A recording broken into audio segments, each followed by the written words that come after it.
Un saludo fraterno para todos nuestros hermanos y nuestros amigos que nos ven desde las redes sociales.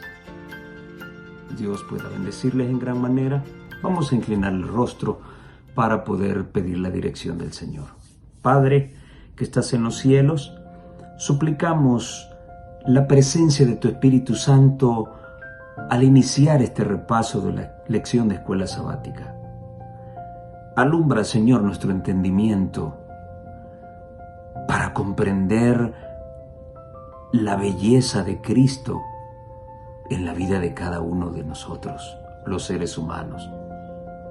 Poder visualizar su obra como sumo sacerdote, mediando entre Dios y nosotros para obtener las promesas vinculadas con nuestra redención y nuestra estadía definitiva contigo por la eternidad. Ayúdanos, Señor, a comprender tu verdad, a atesorarla en el corazón, a ponerla en práctica y compartirla con otros. Te lo suplicamos, Señor, en el nombre de Jesús. Amén y amén. Hebreos 8:6 es nuestra cita central para toda esta semana. Y dice la palabra del Señor: mas ahora tanto mejor ministerio es el suyo, cuanto es mediador de un mejor pacto, el cual ha sido formado sobre mejores promesas. A lo largo de la semana vamos a analizar qué significa cada una de estas declaraciones registradas en el libro de Hebreos. Ahora, ¿cuál es ese mejor pacto? ¿Cuáles son esas mejores promesas de las que nos habla Hebreos 8:6? Recordemos en primer lugar que Romanos 8:23 nos dice: porque la paga del pecado es la muerte, mas la dádiva de Dios es vida eterna en Cristo Jesús, Señor nuestro. En esta cita, el apóstol Pablo pone los cimientos de la obra mediadora de Cristo. En primer lugar, venir a este mundo de pecado para enseñarnos cómo vivir de acuerdo a la altura de la voluntad de Dios expresada en su santa ley. En segundo lugar, ofrendar su vida en propiciación por nuestra culpa, acto que era imposible llevar a cabo para el hombre, un ser creado. Solo Dios podía revertir la maldición que produjo la desobediencia. En tercer lugar, otorgarnos vida eterna al restaurar nuestra naturaleza caída. El Salmo 40 expresa el deseo del rey David de ofrendar a Dios obediencia total a una ley escrita en piedra. Pero esto fue solo un deseo en la vida de David, ya que en Cristo se cumpliría este deseo a plenitud y con toda perfección. Quiero compartir con ustedes esta preciosa cita que encontramos en El Deseo de Todas las Gentes, la página 378, y reza de la siguiente manera: aún antes de asumir la humanidad, vio toda la senda que debía recorrer a fin de salvar lo que se había perdido. Cada angustia que iba a desgarrar su corazón, cada insulto que iba a amonestarse sobre su cabeza, cada privación que estaba llamado a soportar, fueron presentados a su vista antes que pusiera a un lado su corona y mantos reales y bajara del trono para revestir su divinidad con la humanidad. La senda del pesebre hasta el Calvario estuvo toda delante de sus ojos. Conoció la angustia que le sobrevendría, la conoció toda, y sin embargo dijo: he aquí yo vengo, en el rollo del libro está escrito de mí. Me complazco en hacer tu voluntad, oh Dios mío, y tu ley está en medio de mi corazón. Salmo 47 y 8. tuvo siempre presente el resultado de su misión. Su vida terrenal, tan llena de trabajo y abnegación, fue alegrada por la perspectiva de que no soportaría todas esas penurias en vano. Dando su vida por la de los hombres, haría volver el mundo a su lealtad a Dios. Aunque primero debía recibir el bautismo de sangre, aunque los pecados del mundo iban a abrumar su alma inocente, aunque la sombra de una desgracia indecible pesaba sobre él, por el gozo que le fue propuesto, decidió soportar la cruz y menospreció el oprobio. ¡Qué maravilloso! ¿Se dan cuenta, mis hermanos, que el Señor tuvo la oportunidad de decir no? Se le presentó toda su vida en la tierra. Todas las penurias, todas las vicisitudes, los momentos de soledad que viviría, los momentos de traición y los momentos más difíciles que fueron los últimos de su historia bendita en esta tierra. Todo. Y sin embargo, estuvo dispuesto a morir por nosotros. El día domingo nos habla de la necesidad de un nuevo pacto. Y comenzamos analizando el capítulo 8 del libro de Hebreos, versículos del 11 al 19, donde podemos destacar 3 situaciones importantes. La primera, el sacerdocio levítico no proveía perfección por medio de sus sacrificios y fiestas, pues ese ritual no brindaba purificación total y verdadera del pecado, ni permitía tener libre acceso hacia Dios, según los versículos 11 y 19 y el capítulo 10 y el versículo 1. En segundo lugar, sería necesario un sacerdocio distinto, no constituido conforme a la ley de la descendencia, o sea, la ley de la descendencia sacerdotal levítica, sino al poder de una vida indestructible. ¡Qué maravilloso eso, ¡Qué maravilloso! Ya este nuevo pacto se fundaría en un sacerdocio no vinculado por la ley establecida en cuanto a quienes podían optar a ser sacerdotes, sino que este nuevo pacto estaría dirigido por un sacerdocio caracterizado por una vida indestructible. ¡Qué maravilloso! Versículo 16 de Hebreos 8. Y en tercer lugar, cambiado entonces el sacerdocio, la lógica llevaba a pensar de que debía haber un cambio también de ley, o sea, la ley de la descendencia y por ende un nuevo pacto, según el versículo 12. Ahora, ¿por qué un nuevo pacto si ya existía uno? El antiguo pacto tenía 2 funciones específicas para todo israelita. La primera, todo el ritual que rodeaba al culto hebreo en el santuario buscaba proteger al pueblo de la idolatría. Y ustedes saben muy bien con cuánta facilidad Israel cayó en idolatría. Situación que es muy parecida a la nuestra hoy en día. En segundo lugar, todo el servicio era una sombra del verdadero santuario y debía señalarles al pueblo, debía señalarles el ministerio de Cristo en el futuro. Este último punto tiene una doble connotación. En primer lugar, si todo el ritual del santuario debía mostrar al pueblo de Israel el trabajo sacerdotal y mediador de Jesús para el futuro, debían entonces aprender a poner su confianza en el Cordero de Dios que quita el pecado del mundo. O sea, esto no era una ignorancia para ellos. Eso debía inculcar en sus mentes cada ritual. Cada cordero debía prefigurar al Cordero de Dios. Y en segundo lugar, por eso la ley es nuestro ayo para llevarnos a Cristo. Y por eso Cristo es el fin de la ley. Acá el término fin puede aplicarse en dos direcciones, ya sea la finalidad de la ley de los sacrificios nos conduce a la obra de mediadora de Cristo en el verdadero santuario, según Gálatas 3:4, y por otro lado puede significar que su muerte en la cruz sería el fin de toda la ley de sacrificios, según Romanos 10:4. Ahora, quiero tocar un punto polémico en la lección, y bueno, por lo menos para mí lo es. Y voy a leerlo textualmente y está en la parte pues del domingo que estamos estudiando.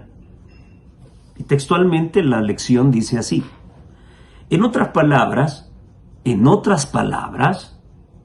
o sea que va a explicar lo que hemos analizado de Hebreos 8. Sin embargo, se mete a otra cosa.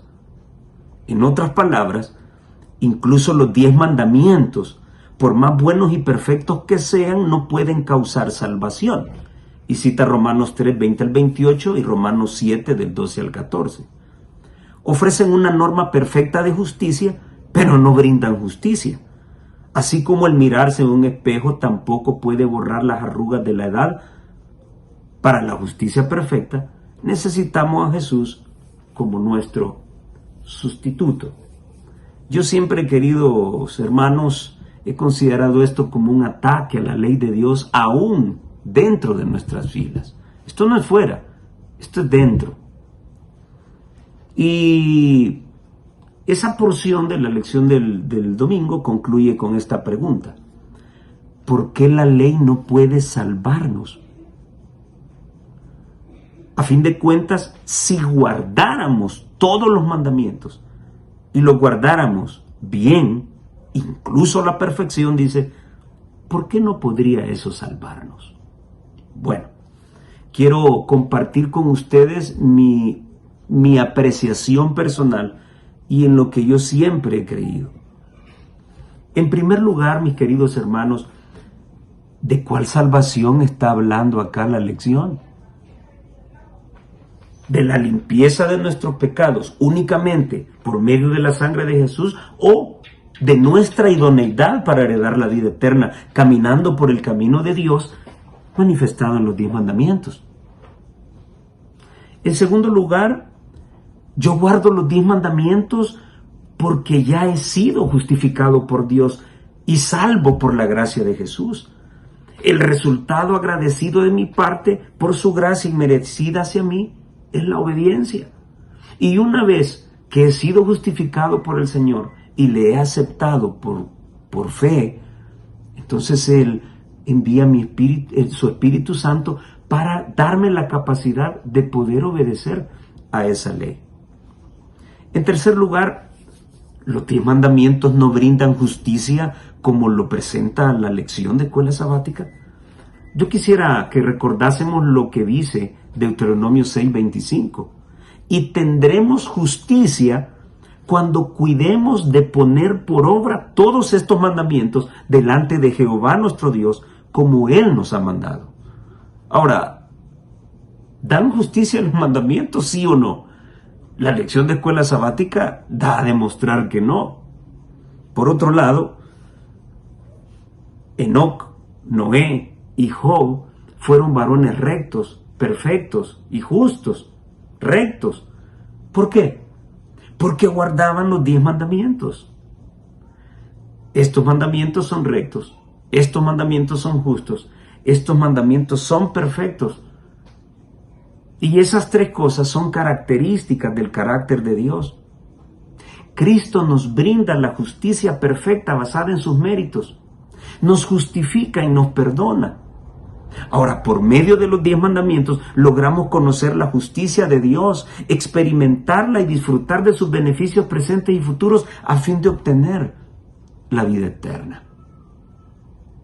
En cuarto lugar, la ley no puede salvarnos. ¿Y saben cuál es el problema de todo esto, hermanos? Y me da no sé qué encontrarlo en nuestros escritos. Recordemos que a partir de 1950 la cristología de la Iglesia Adventista cambió mucho. ¿Y por qué cambió? Porque quienes nos dirigían en aquel entonces estaban preocupados porque las denominaciones religiosas nos miraban como secta. hagamos lo que hagamos, siempre nos van a ver de la misma manera. Somos corderos apartados para el matadero. Ahora bien, cuando yo comienzo, la ley no da justicia, la ley no salva, y la ley esto, entonces cualquiera en su interior comenzará a preguntarse, bueno, ¿y entonces para qué la guardamos, pues? Y no sé si usted se hizo esa pregunta mientras estudiaba esta semana. Por eso estoy ahondando en esta situación. Porque personalmente estoy cansado de escuchar la misma canción solamente para quedar bien con la comunidad evangélica. La ley no puede salvarnos. De la limpieza de nuestros pecados, no puede. Por eso yo preguntaba al inicio, ¿de qué salvación está hablando? La salvación tiene dos caras. La ley de Dios no puede dar limpieza a mis pecados, no puede. Pero está muy vinculada a mi salvación. O sea, en que obtengamos por medio de ella la idoneidad de lo que Dios requiere de nosotros para obtener la vida eterna. No olvidemos que el sábado es parte de la ley de Dios, es el sello de Dios, y quienes lo posean serán salvados de la maldición de quienes llevan la marca de la bestia. Entonces, ¿el sábado salva o no salva? Claro, no estoy hablando de la limpieza de pecados. Estoy hablando de mi protección, de subsistir durante el derramamiento de las 7 plagas. En quinto lugar, dice la lección, aunque yo guarde a perfección los 10 mandamientos, ¿no pueden salvarme? Entonces pregunto, ¿y para qué lo guardamos entonces? Nuevamente pregunto, ¿de qué salvación estamos hablando? ¿Recuerdan ustedes lo que un día el joven rico le preguntó a Jesús y se registra en Mateo 19, 16 al 20? Recordémoslo. Mateo 19, 16 al 20. Y he aquí, uno, llegándose, le dijo, Maestro bueno, ¿qué bien haré para tener la vida eterna? ¿Cuál era la preocupación del joven rico? ¿Su limpieza del pecado o obtener la vida eterna? Está preguntando qué va a hacer para obtener la vida eterna. ¿Qué le respondió Jesús? ¿Por qué me llamas bueno? Ninguno es bueno sino uno, a saber Dios. Y ahora Jesús entra a responder la pregunta. Y si quieres entrar en la vida, ¿de qué salvación va a hablar Cristo? ¿De la limpieza de pecados con su sangre? No, de nuestra idoneidad para entrar al reino de los cielos, que es la otra cara de la salvación. Y si quieres entrar en la vida, guarda los mandamientos. Y el joven rico le pregunta, ¿cuáles? Y Jesús le dice, no matarás, no adulterarás, no hurtarás, no dirás falso testimonio, honra a tu padre y a tu madre, y amarás a tu prójimo como a ti mismo. ¿De qué mandamientos está hablando Jesús? De la ley de Dios. ¿La ley de Dios salva o no salva? No me salva de la limpieza de pecados, porque eso solamente lo hace la sangre de Cristo, pero me salva de no caer en tentación. Ahí están explícitas las normas para mi idoneidad hacia el reino de los cielos. Y le dice el joven rico, todo esto guardé desde mi juventud. Sí, pero en religiosidad. De nada sirve guardar los mandamientos si Cristo no es tu esperanza. Esto debe estar amarrado, ligado. Por eso Cristo lo pone a prueba y le dice, si quieres ser perfecto, anda, vende lo que tienes y dalo a los pobres, y entonces tendrás tesoros en el cielo. Ven y sígueme. Ahora, cualquiera podría decir, hermano, pero esta es su interpretación personal. Muy bien, a mí me preocupa cuando eruditos nuestros escriben, pero solamente escriben. No hay ninguna cita de los testimonios. Entonces, eso significa hablar con una interpretación personal. Ahora, yo no me quedo allí. Veamos qué es lo que dice el testimonio inspirado. Hechos de los Apóstoles, página 339. Dios reclama con derecho el amor y la obediencia de todas sus criaturas. Les ha dado en su ley una norma perfecta de justicia. ¿Tiene justicia la ley, sí o no? La cartilla nos da a entender que no. La sierva del Señor dice que sí. Ya les leí Deuteronomio capítulo 6, versículo 25. Y tendremos justicia cuando cuidemos de poner en obra estos mandamientos. El Señor ha impregnado su justicia en la ley. Ya va impresa la justicia de Jesús en la ley. Pero muchos olvidan a su Hacedor, dice ella, y en oposición a su voluntad eligen seguir sus propios caminos. Retribuyen con enemistad el amor que es tan alto como el cielo, tan ancho como el universo. Dios no puede rebajar los requerimientos de su ley para satisfacer la norma de los impíos. Ni pueden los hombres, por su propio poder, satisfacer las demandas de la ley. Solamente por la fe en Cristo puede el pecador ser limpiado de sus culpas y capacitado para prestar obediencia a la ley de su Hacedor. Y quiero compartir con ustedes lo que menciona el Camino a Cristo en la página 53, si no mal recuerdo, en la lección del miércoles. La condición para alcanzar la vida eterna es hoy exactamente la misma que siempre ha sido, tal cual era en el paraíso antes de la caída de nuestros primeros padres. ¿Cuál era? Perfecta obediencia a la ley de Dios. Perfecta justicia. Si la vida eterna se concediera con alguna condición inferior a esta, entonces peligraría la felicidad de todo el universo. Se le abriría la puerta al pecado con todo séquito de aflicción y miseria y se lo inmortalizaría. Hermanos y hermanas, los 10 mandamientos están vinculados con nuestra salvación, pero no con la cara vinculada con la limpieza del pecado, no, sino que ella nos da los requisitos de cómo debemos vivir para tener idoneidad para estar un día en el reino de los cielos. Una vez que el Señor nos ha limpiado del pecado, nos da su Espíritu para capacitarnos para guardar esa ley. De tal manera que, una vez limpio el vestido de bodas, en la ley encontramos los requerimientos para no ensuciar ese vestido de bodas. Si no, revisemos lo que dice ese texto torcido de Apocalipsis 22:14, que debería de decir: bienaventurados los que guardan sus mandamientos, para que su potencia sea en el árbol de la vida y entren por las puertas de la ciudad. ¿Cuál es la clave para la salvación de tus pecados? Que Dios te limpie de tus pecados.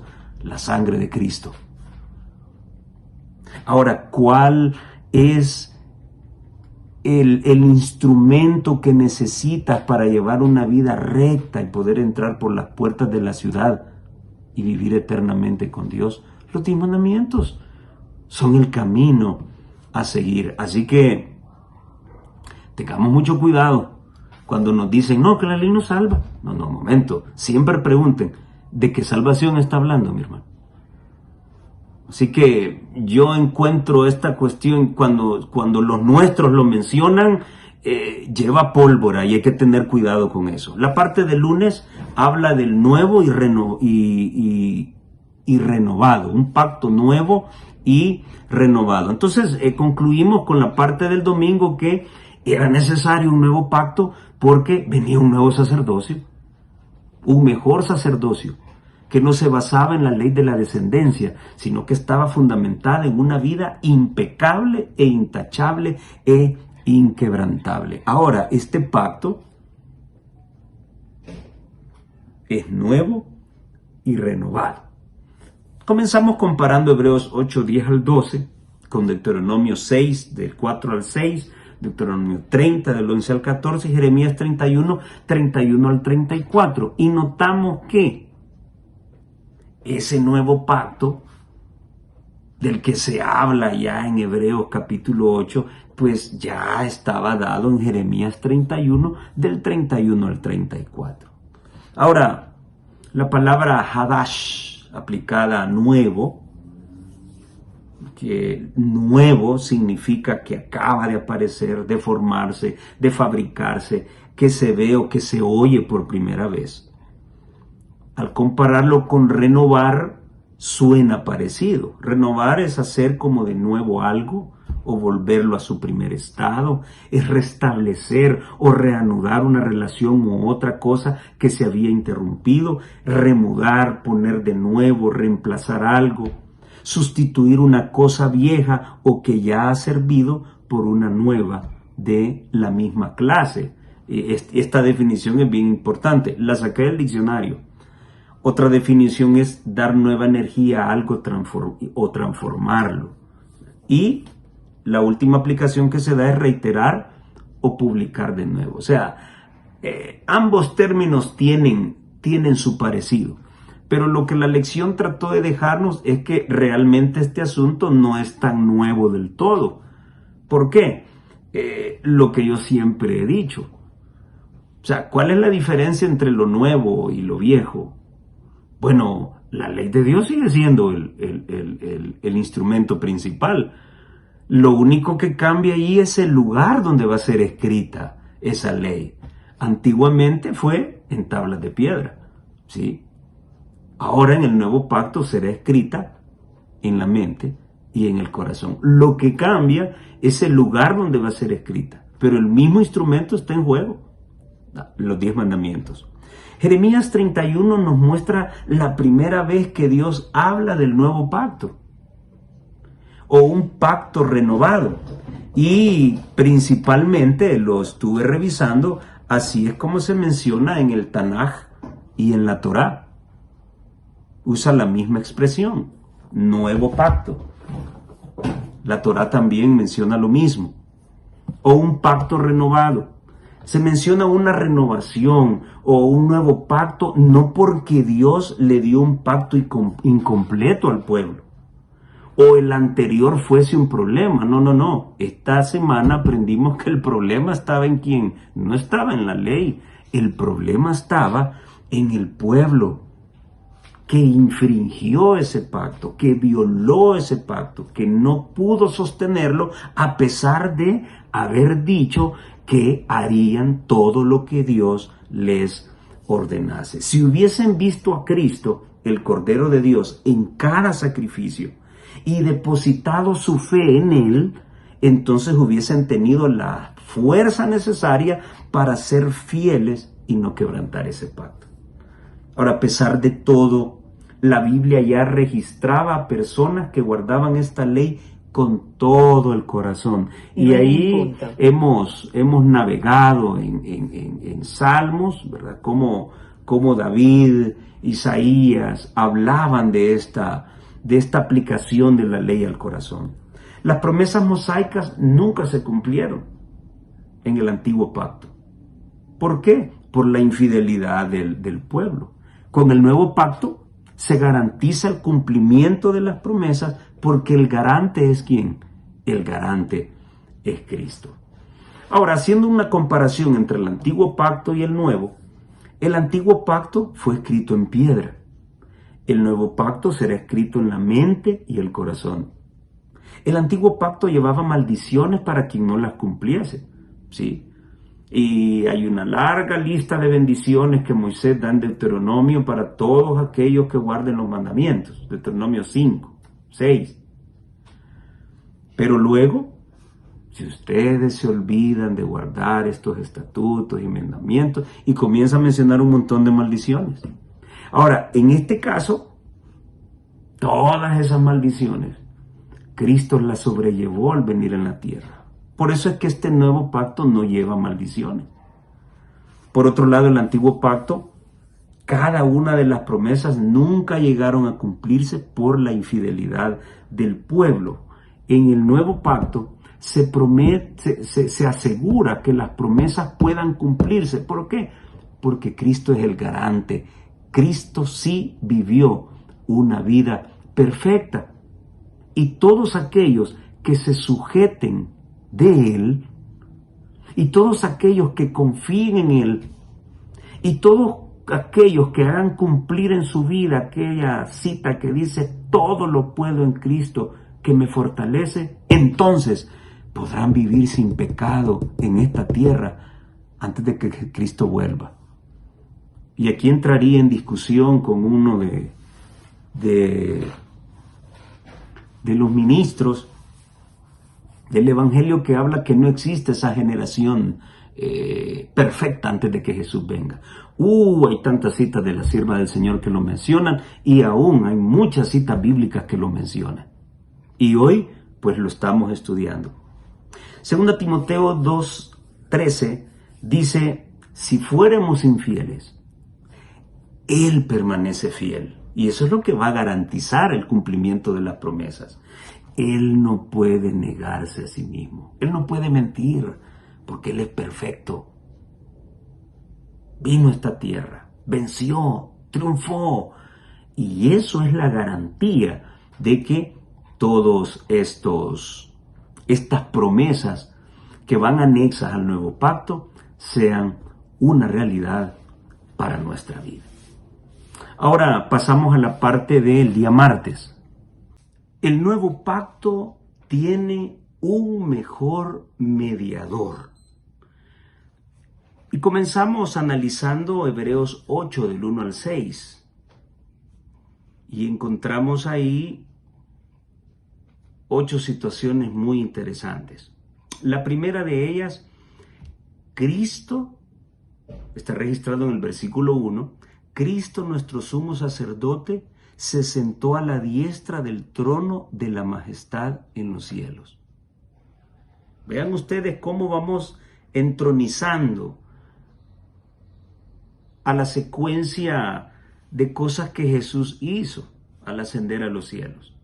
Cristo, nuestro sumo sacerdote, se sentó a la diestra del trono de la majestad en los cielos, dice el versículo 1 de Hebreos capítulo 8.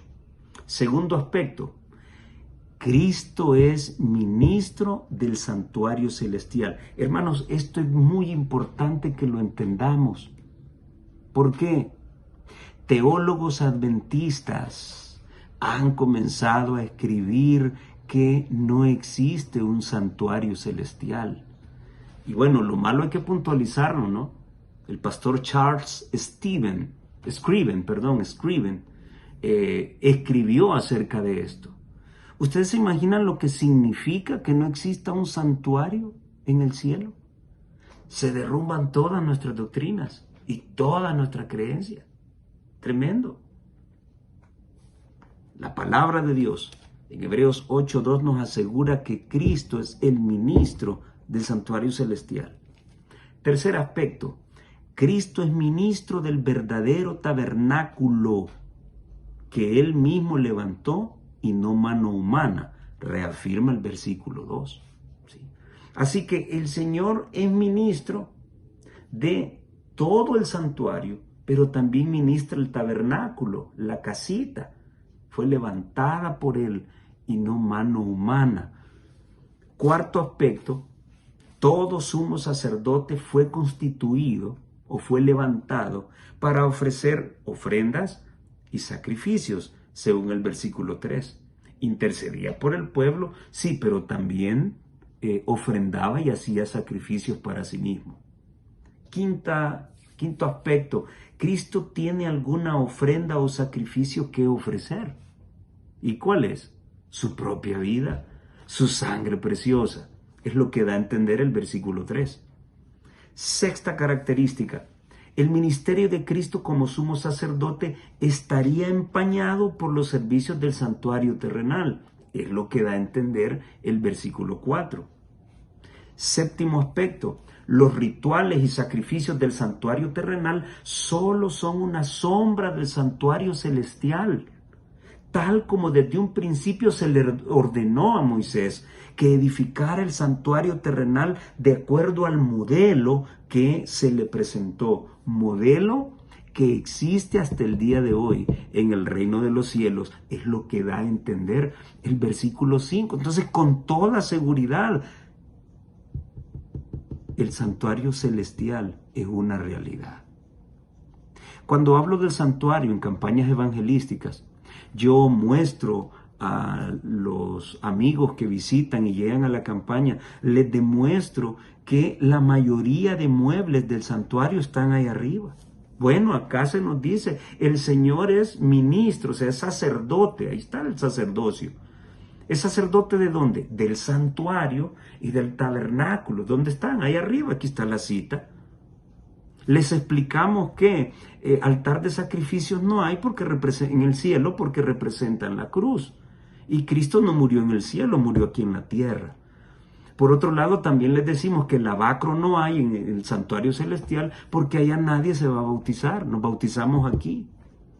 Entonces luego comenzamos a demostrarles que la mesa de los panes existe en el reino de los cielos. Mencionamos ahí los versículos de Ezequiel. El candelabro está en el reino de los cielos. Llegamos a Apocalipsis. El altar del incienso está en el cielo también. Volvemos a mencionar Apocalipsis y volvemos a mencionar también Ezequiel. El arca del pacto, Apocalipsis dice que se dejó ver en el cielo, o sea, hay muebles que están ahí arriba. Todo esto nos da la seguridad de que sí existe un santuario celestial, y aunque aparezca un ángel y un señor grande erudito decir que no hay, pues usted le va a creer a la palabra de Dios. Y el aspecto número 8 es que el servicio de Cristo en el santuario celestial tiene 3 características importantes y se repite la palabra 3 veces. Es un mejor ministerio, es mediador o un mesités de un mejor pacto, y ese pacto ha sido establecido sobre mejores promesas. Entonces, el ministerio de Cristo traerá un mejor ministerio, un mejor pacto y mejores promesas. Ahora, ¿qué significaba actuar como mediador o mesités en hebreo? Bueno, significaba ser un árbitro entre dos partes, negociar o tener la actividad de un corredor comercial, ser un testigo legal. Y la lección se inclina más a la cuarta razón que da: alguien que se constituye como fianza y que garantiza la ejecución de un contrato. Cristo es el mediador de un conflicto entre Dios y el pecado que llegó a contaminar a la débil humanidad. Cristo es quien actúa como pacificador entre Dios y el hombre, separados por la acción del pecado. Actúa como un garante o fiador que certifica la existencia de un contrato que se cumplirá fielmente. La muerte de Jesús instituye el nuevo pacto debido a que el antiguo quedó obsoleto por el incumplimiento de sus requerimientos por parte del hombre, según Hebreos 9, del 15 al 22. Ahora Cristo asume todas las obligaciones incumplidas y es garante del cumplimiento de los requerimientos y las promesas de Dios ofrecidas al hombre, según Hebreos 6, 19 y 20. Ahora veamos las diferencias de mediación entre Moisés y Cristo. Por un lado, Moisés ministraba el santuario que Dios le dijo que hiciera aquí en la tierra. Cristo ofrece un mejor ministerio. ¿Dónde? En el santuario celestial. Lo acabamos de leer. Por otro lado, Moisés ofrecía sacrificios animales. Cristo se ofreció él mismo. Y me encanta eso cuando Pablo habla de que él tenía algo que ofrecer. Claro que tenía algo que ofrecer, y mucho más valioso y precioso: su propia vida, su propia sangre en propiciación por el hombre. Nadie podía hacer eso, nadie. El sacerdote podía ministrar, sí, pero él no podía dar su vida por el pueblo. ¿Por qué? Porque el Cordero representaba lo que un día Cristo haría por ti y por mí. Moisés tuvo el privilegio de hablar con Dios cara a cara. Jesús es la palabra de Dios. Cuando Moisés bajaba del monte, tenían que ponerse un paño encima. ¿Por qué? Porque la gloria de Dios se reflejaba en él. Cristo es la gloria de Dios. ¿Ven? ¿Notan la diferencia que existe entre la actividad mediadora de Moisés y la actividad mediadora de Cristo? Ahora, lo bonito de esto es que aún en medio de la debilidad humana, Dios quería siempre dejar una enseñanza. Imagínense ustedes, hermanos, lo que Moisés significó para Israel. Pero aún con su carácter de líder, con su porte de líder, él era un pálido reflejo del liderazgo de Cristo. Él era un pálido reflejo de las grandes cosas que Cristo vendría a hacer cuando vino a esta tierra. A pesar de nuestra humanidad débil, finita, quebrantable, Dios trataba de dejar a través de estos grandes hombres de la historia que estuvieron al frente de su pueblo una pequeña sombra de lo que su Hijo vendría a ser en esta tierra en propiciación del hombre. ¡Qué maravilloso! ¡Qué grande es Dios! ¿Qué importancia sigue teniendo la obediencia para nosotros hoy en día? ¡Ay, mis hermanos! ¿Estamos guardando los mandamientos de Dios como Dios lo quiere? Como siempre lo he dicho, una cosa es guardar el sábado y otra cosa es entrar al reposo divino. Son dos cosas muy diferentes. ¿Acaso no será esta la causa por la que llevamos vidas miserables? Aunque sábado a sábado lleguemos con una máscara dando apariencia de otra cosa. ¿Cómo estamos con el guardar los mandamientos de Dios? No olvidemos que esa ley nos habla de un amor inquebrantable a Dios y un amor inquebrantable hacia nuestros semejantes. ¿Cuántas veces nos saludamos en las iglesias nuestras? Nos abrazamos, pero realmente hay tanta hipocresía en el corazón. Y yo conozco tantos casos personales conmigo. Gente que me ha saludado y me ha abrazado hipócritamente. Tremendo, tremendo. Y yo en alguna ocasión lo he hecho también. ¿Qué significa la obediencia hoy para nosotros?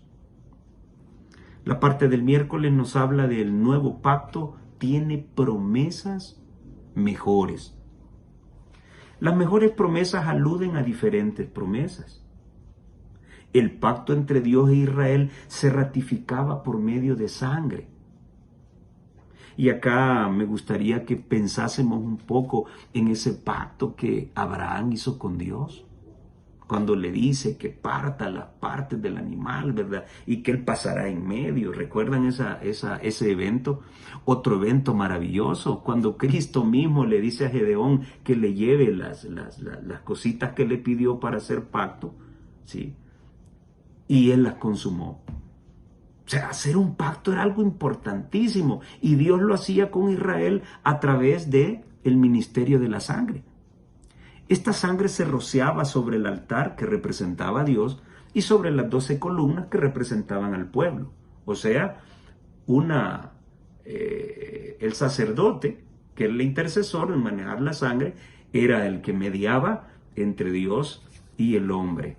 El pueblo prometió obedecer todo lo que el Señor dijera, así como nosotros lo hacemos hoy en día. Si el pueblo cumplía, habría cumplimiento de la promesa. Oiga, esto está interesante. El mundo evangélico piensa que por ser hijos de Dios y por tener cara bonita, pues Dios va a cumplir la promesa en nosotros. Momento. Muchas de las promesas dadas al pueblo de Israel eran condicionales. Y casi siempre la condición estaba vinculada con ser obedientes a los mandamientos. Y esto me hace también pensar en las mentiras que escribió Ciro Scofield al hablar del dispensacionalismo. ¿Sí? Y bueno, esto lo acompañó también, va acompañado con las teorías de Nelson Derby, que existe al hablar del dispensacionalismo y menciona que hay 7 dispensaciones.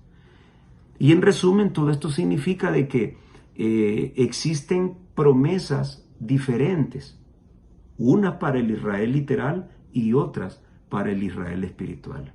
La Biblia no enseña eso. La Biblia habla de un antiguo pacto y un nuevo pacto. Ahora, lo que esta gente menciona a través del dispensacionalismo, bueno, eso es doctrina satánica. Eso apareció del pensamiento de alguien, bueno, ya mencionamos, de Derby, ¿sí? Y Cyrus Scofield lo amplificó en su Biblia anotada.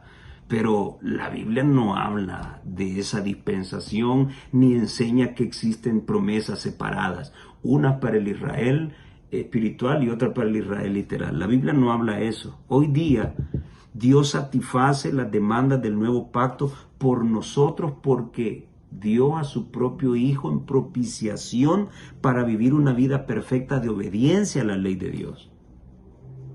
Y esa vida perfecta, en armonía con la ley de Dios, es lo que finalmente nos garantiza que las promesas del pacto se van a cumplir en Cristo y por la fe en Él llegarán a nosotros con toda seguridad. Ahora bien, la obediencia de Jesús, ya lo dijimos, que garantiza la promesa del pacto. Eso está escrito en Hebreos 7:22. Pero no nuestra obediencia para recibirlas. Y ojo con esto, por lo menos esto cree el mundo evangélico. Y como Cristo vivió por mí, no necesito obedecer. Cuidado con esto. La obediencia perfecta de Cristo demanda al Padre que éste le dé las bendiciones del pacto a Cristo. Pero luego nos las da a nosotros si estamos dispuestos a obedecer. Quienes están en Cristo disfrutarán de esas promesas con Él, al mostrar con su obediencia la fe depositada en el Hijo de Dios. Como un complemento de este proceso, Dios nos da su Espíritu. ¿Para qué nos da Dios su Espíritu? Para cumplir la ley del Señor y gozar de las promesas de este nuevo pacto. Eso es, en resumen, lo más relevante de la porción del día miércoles. Y llegamos a la parte del jueves que nos habla que el nuevo pacto resuelve el problema del corazón. Y muy bien. Y se inicia este día con la comparación de Jeremías 31:33 y Ezequiel 36:26-27, que en sí son un solo conjunto, un solo complemento al hablarnos de las promesas que traen estos dos libros. En primer lugar, Jeremías habla de que el Señor va a dar su ley en la mente. En segundo lugar, Jeremías habla de que el Señor escribirá su ley en el corazón. El Señor será nuestro Dios cuando eso ocurra. Cuando Él logre escribir su ley en nuestra mente en señal de amar a Dios con la razón, ¿sí? Y no solo con el sentimiento. Entonces, cuando la ley esté escrita aquí y aquí, entonces Él será nuestro Dios y nosotros llegaremos a ser su pueblo. Esas son las cláusulas de el pacto en Jeremías 31. Ahora, ¿qué dice Ezequiel 36:26-27? Bueno, también reafirma de que el Señor nos va a dar un corazón nuevo. Bueno, y esto se vincula con Jeremías. Si el Señor va a escribir su ley en el corazón, quiere decir que vamos a tener un corazón nuevo. Ezequiel también habla de que el Señor pondrá un nuevo espíritu dentro de nosotros. Ese espíritu, la chispa de la vida de Dios, no va a colocar un fantasma en nosotros, no, la chispa de vida de Dios, ¿sí? Ese aliento que convirtió al hombre en un nefesh yayash, un ser viviente. El Señor va a recrearnos otra vez cuando esto ocurra. Pondrá un espíritu vivificante nuevo en nosotros. Ezequiel también dice que el Señor quitará de nosotros el corazón. Y entonces aquí ya hay razón. Bueno, ¿y por qué el Señor va a darnos un corazón nuevo? ¿Y por qué, hablando de Jeremías, por qué el Señor va a escribir su ley en mi corazón? Bueno, porque nos van a cambiar el corazón. Porque el corazón necio y rebelde que tenemos ahora es un corazón de piedra. ¿Sí? Los pecados que están escritos allí están escritos con el grafito, ¿no? Del diamante, ¿no? Diamante es considerado una de las perlas preciosas más duras. Duras. ¿Cuántas veces el Señor le dijo a Moisés, este pueblo es de dura cerviz? Y nosotros somos peores, mis hermanos. Peores. Para el pecado no hay excusa, pero por lo menos esta gente tenía el Antiguo Testamento y nosotros tenemos los dos. Ellos también tuvieron siempre la palabra profética. Nosotros tenemos los dos testamentos, más la palabra profética, y aún así somos rebeldes. Tremendo. Corazón de diamante, corazón de piedra. Entonces es necesario que Dios lo quite y ponga un corazón de carne donde su ley venga escrita. También Jeremías dice que el Señor colocará en nosotros un corazón de carne. Ese corazón de carne, ese corazón nuevo, ese corazón que trae la escritura de los mandamientos de Dios. Por otro lado, el Señor pondrá no solamente un espíritu nuevo en nosotros, sino que Él pondrá su espíritu en nosotros. ¿Para qué? Ya lo dijimos anteriormente, para capacitarnos para guardar sus mandamientos. ¿No esperamos la lluvia tardía acaso? El refrigerio de la presencia del Señor. Y eso será personal, o no viene en conjunto. Eso será personal. Y muchos ya lo están experimentando. ¿Y para qué derramado el Espíritu Santo? Número 1, para tener un fiel cumplimiento de sus mandamientos. Y número 2, capacitarnos para predicar el Evangelio. Primero hay que vivir esa ley y luego hay que compartirla. Así es más creíble. Entonces Dios dará de su espíritu para que éste nos capacite para ser perfectos y rectos delante de su presencia. ¿Y cuándo es que viene el derramamiento del Espíritu? ¿Antes de la venida de Cristo o después? ¿Cuándo es el sellamiento? ¿Antes de la venida de Cristo o después? La sierva de Dios dice de que el sello de Dios no será puesto ni en la mente ni en el corazón de un hombre y una mujer corruptos. Y ese sellamiento, pregunto, ¿cuándo es? ¿Antes de la venida o después? Es antes. Entonces, ¿podemos ser perfectos antes de que Jesús venga? Claro que sí. Este pastor que dice que no, pues anda perdidito. Por otro lado, Ezequiel dice que el Señor hará que andemos en sus estatutos. El Señor hará que guardemos sus preceptos. El Señor hará que pongamos por obra sus estatutos y sus preceptos. ¡Qué triste! Hubo otro pastor que estuvo en uno de nuestros templos principales y dijo que los 10 mandamientos nadie los guarda, ni los guardará. Entonces, ¿dónde quedan estas promesas del nuevo pacto? Pregunto yo.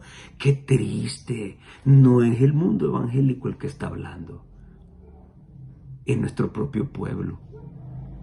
Los que dicen administrar la palabra del Señor. ¡Qué tremendo! Hermanos y hermanas, sí fue posible que el hombre violara la ley escrita en piedra. Pero eso no le quita nada al hecho de que la ley de Dios sea eterna. Sí fue violada, aún escrita en piedra, sí, pero continúa allí en señal de eternidad como testimonio al hombre que la palabra de Dios permanece para siempre y se debe cumplir. El problema, como lo hemos visto en esta semana, no es la ley. El problema seguimos siendo nosotros. El nuevo pacto solamente cambia el lugar de la escritura de los mandamientos.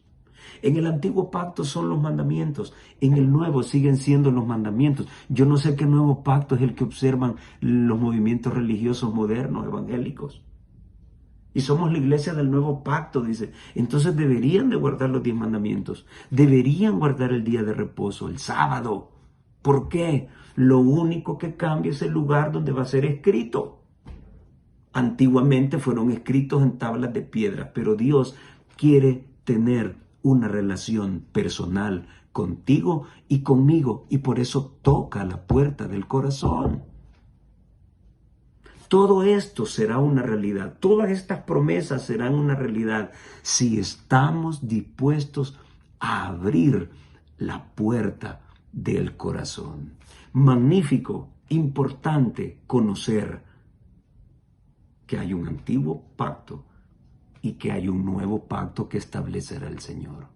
Ahora, cuando el Señor toque a tu puerta, abrirás.